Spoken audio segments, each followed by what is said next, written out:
finale of the tour last year in October, and here we are back 6 months later, and so happy to be here, and so happy to have the U.S. Navy Blue Angels performing here for the first time. Take you back in time. So in just a moment, Rob, I'm going to turn things over to you, and you can tell us a little bit about our mid-size bomber.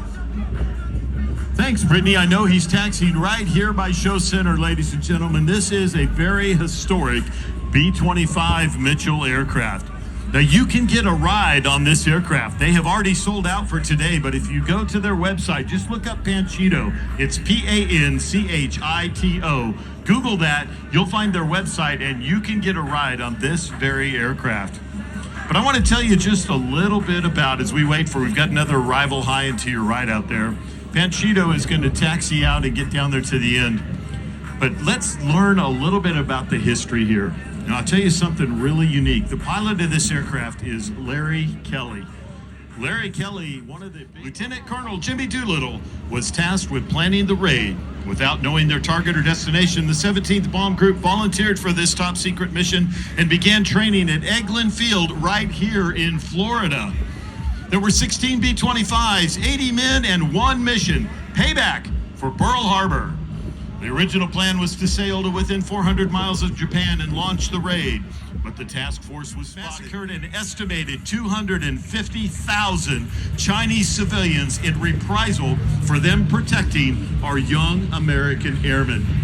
Suddenly, the headlines across America boldly celebrated American bombers hit Tokyo as you see Panchito take to the air to the left of Show Center. Imagine the boost to the morale of the American public and military. Colonel Jimmy Doolittle was promoted to Brigadier General and awarded the Medal of Honor. All of the Raiders were given the 3,400 horsepower. Ladies and gentlemen, Panchito and the Sound of Freedom.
They've got enough gas on there to continue to do that. So you're going to get another opportunity as Larry circles around high and to your left.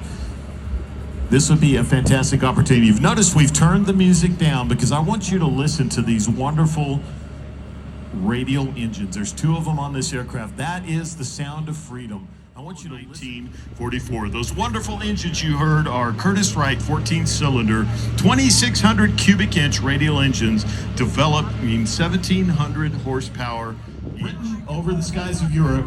And when the maintainers, the folks on the ground, were able to hand make drop tanks to give it extended distance for fuel, it was able to escort our fighters. Ladies and gentlemen, from the left, here's Scooter.